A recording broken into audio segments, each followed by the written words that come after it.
Why are gas prices higher than Snoop Dogg at a weed convention? Dude, I don't know. Bro, your eyes are red, man. Can you even see?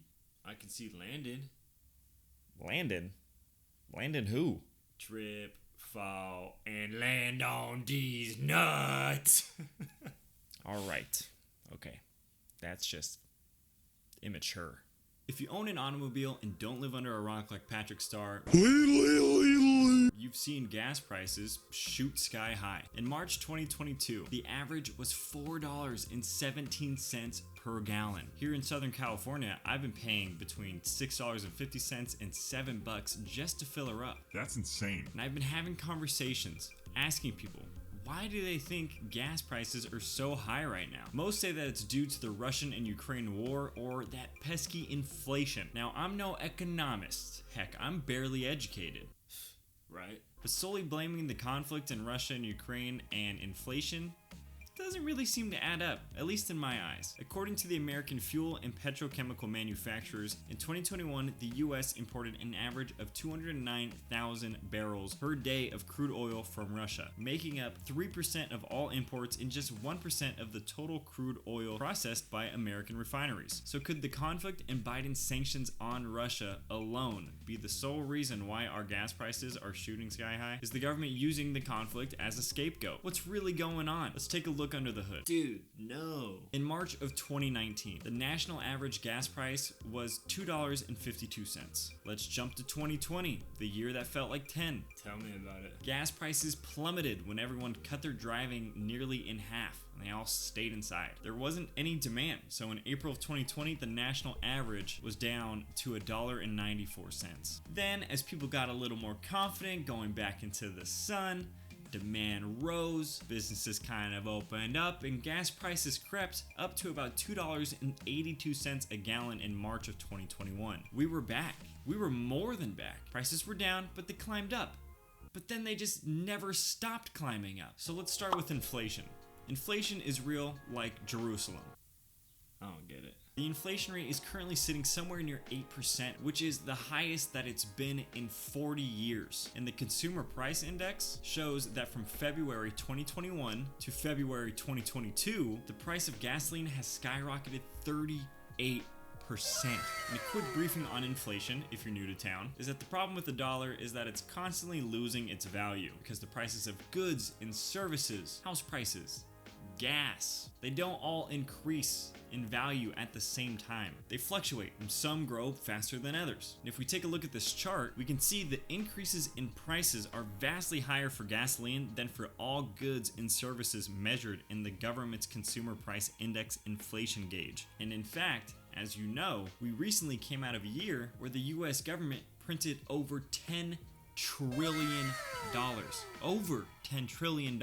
And that's going to devalue the dollar a little bit. So not only are gas prices going up, the value of our dollar is going down, making it feel even more expensive. $20 just ain't what it used to be. You know, the nefarious pandemic also played a role in contributing to the rising gasoline prices in a few ways. First being, since demand has come back as businesses are opening up again, prices are rightfully going back up. But the other portion is a few other things haven't recovered as quickly as the demand has, such as the supply, restoring the drilling capacity, sluggish production increases, and there's higher transportation costs. Did you say higher?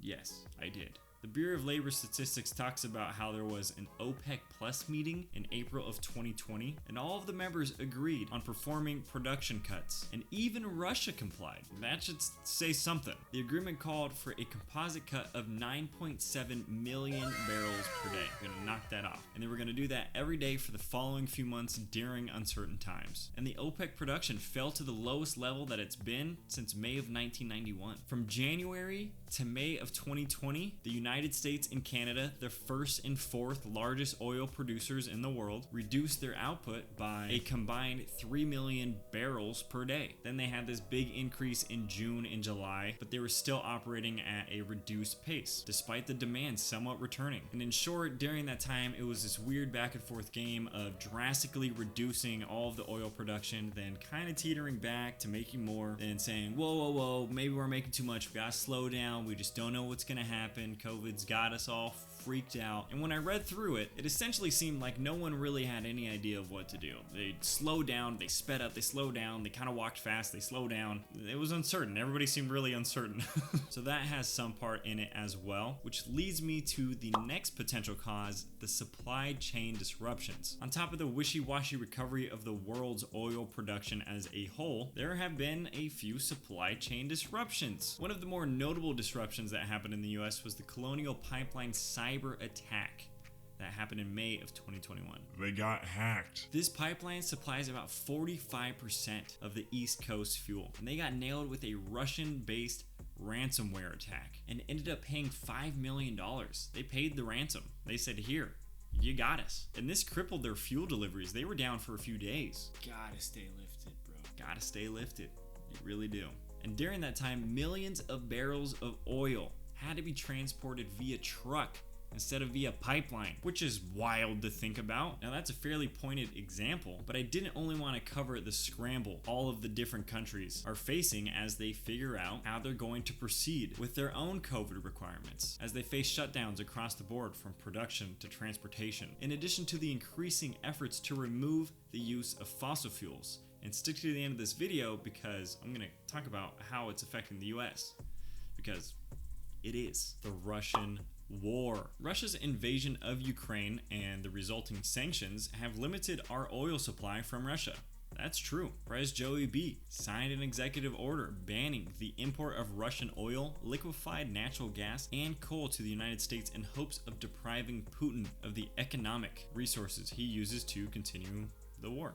Russia is the world's third largest oil producer and is responsible for exporting about 12% of the world's supply of crude oil. So to some degree, any disruption to those exports can drive gas prices higher for consumers everywhere. However, if 97% of our oil imports are not reliant on Russia, does that 3% make that insane of a difference at the pump?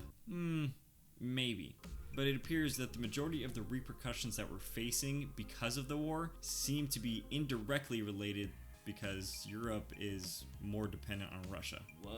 Whoa indeed. And before we talk about the oil company's role in this, comment down below what impact you think the war is having on our gas prices. I'm curious. I'm no expert, I'm just a guy with a laptop. While you're down there, go ahead and like and subscribe, and when you do this, you're helping the channel because you're letting YouTube know that this video should be pushed out to more people so more people can see it. And the more people that see it, the more people that can like it. And the more people that like it, the more people that get to see it. And on it goes. So it really helps the channel, and I appreciate your support. American oil companies also have their hand in the pot as well, because they may be slowing their production down in an effort to not overproduce, which they've done in the past and have been burned for it, losing billions for oil producers and their investors. US and oil gas drilling is a private sector industry, not government, despite 25% of the drilling taking place on federal land. And this means that these oil drillers still have to turn a profit and make their shareholders happy. And over the past decade, it seems as though they took a grow at any cost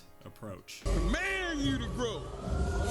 You must grow. Let me quickly catch you up to speed. From 2011 to 2014, the oil companies were balling out. Oil barrels were averaging $95 per barrel, and life was great. So they were stoked, and they started producing a bunch of oil. Then they overproduced, and it dropped the price down to average about $53 per barrel. Profits were lower, but many of the oil producers at the time were like, we're gonna keep expanding. Similar to how we see in tech startups. You tolerate a loss for the sake of the growth and taking over the market with the expectation that profits will come later. Similar to how Mr. Beast has been running his main channel, or how Amazon ran at a loss for so many years. So they were cool with it until 2020 came, and they got nailed, and it brought the average price per barrel all the way down to $39. And for many of these oil producers, it led to bankruptcy. Since the 2015-2016 timeframe, a Texas law firm has documented that there's been over 600 bankruptcies for these oil and gas drillers, with the effects being that they've defaulted on over $321 billion. With that being said, oil prices are double what they were a year ago, approaching $100 in March after the Russia invasion on Ukraine. And that's the first time they're even seeing the 3-digit mark in 12 years. And they're still drilling, They're just focused on short-term profit, and they want to maintain that profit for as long as they can, regardless of how much the consumer has to pay at the pump. Nearly 60% of these oil and gas drilling companies have been cited saying that investor pressure to maintain capital discipline is the primary reason these oil companies aren't drilling more despite the skyrocketing prices. So essentially, they're not drilling as much, but they're only seeking to have big short-term gains so they can just pay their investors and keep it cool and not reinvest into their business and not produce more oil than they need to. That's kind of where we're at. Going green. On top of that, there's another layer, the push for going green. Dude, I go green every day. I'm sure. The market share of fossil fuels as an energy seems to be headed toward extinction. As world leaders, a big push from Joey B are attempting to address global warming and to reduce carbon emissions. The other thing that I have a hard time wrapping my head around is we're the largest producer of oil with arguably some of the strictest emission requirements, but in order to cut down our production for the sake of reducing carbon emissions, we ask other countries to increase their production so that we can have it imported. In 2021, Joe Biden said this at a climate change conference when asked about gas prices and inflation. Now, if you take a look at gas prices and you take a look at oil prices, that is a consequence of thus far the refusal of Russia or the OPEC nations to pump more oil. And I don't mean to nitpick a minor instance, but he was at a climate change conference, which revolves around the concern of reducing emissions. It's like, yo, we want to take care of the world. Well, our world, like the world we breathe in, you know, our nation.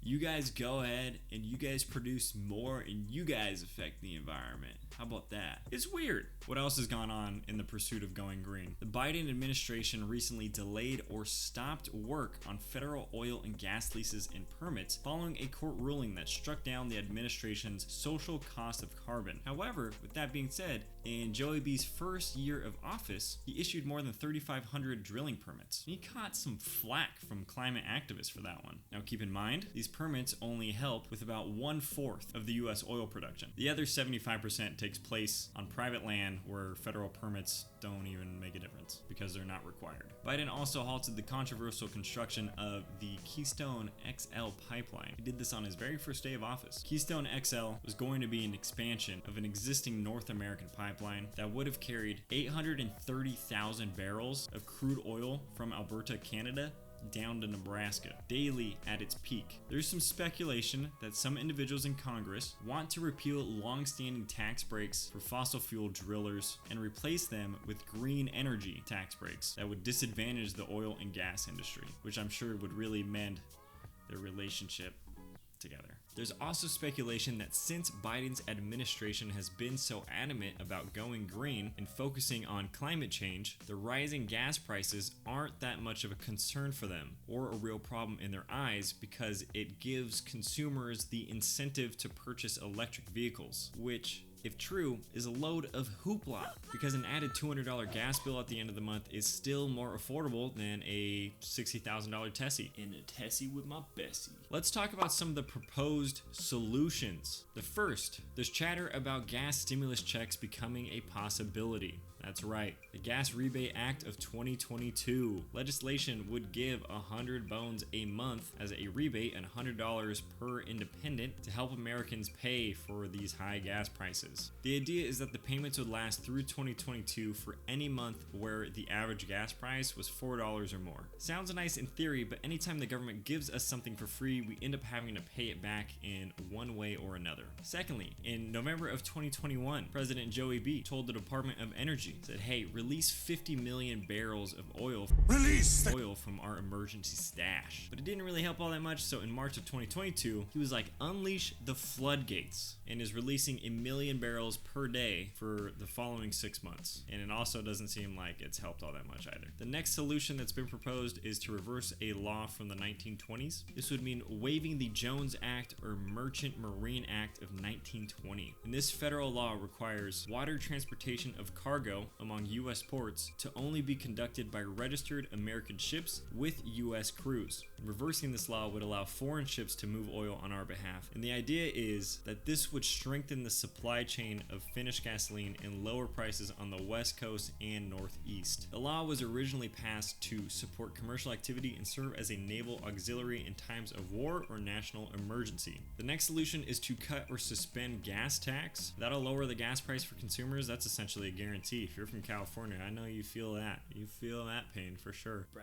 straight up cut the tax, roll the tax, throw away the tax. Another solution could be finishing the Keystone Pipeline. Now this one's a little more controversial because it would be more upfront cost and then an expected payout at the end of it. The long-term payout would be that this pipeline, as mentioned, would be able to transport around 800,000 barrels of oil per day from Canada to the US. And supposedly pipelines are the most economically, environmentally friendly way of transporting oil, and we'd have access to more of it. Another thing that the FedGov could do is encourage investors in the oil industry. They could let these massive profits ride in the market in order to attract more capital investors for these oil companies. So then they could buy the equipment they need. And the argument is that taxing away their profits would keep them starved for capital and unable to increase their production. And another one that I've kind of pieced together through my various conversations would be to produce more oil in-house, sell it to other countries, take some off the top,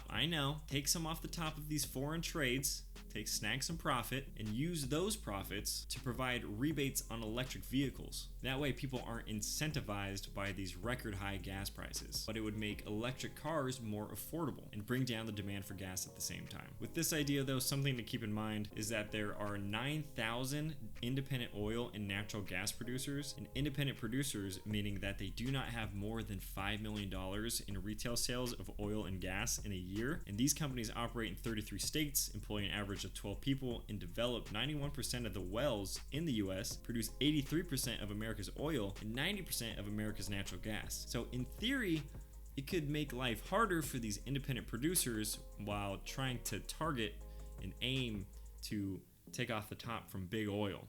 Gaps in my research. To start, I have no knowledge in oil, different types of oil, how to properly produce oil, how to transport oil well and properly and environmentally friendly. I don't know. I don't know anything about oil. I'm not an oil expert. Like no prior knowledge with oil?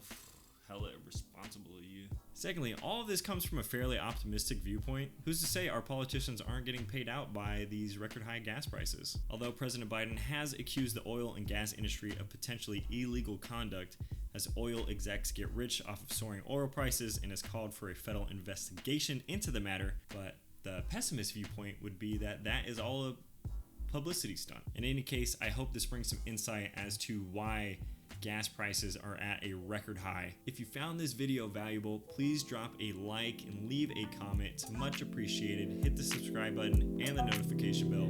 You are loved, you have purpose, and I will see you next week. See ya.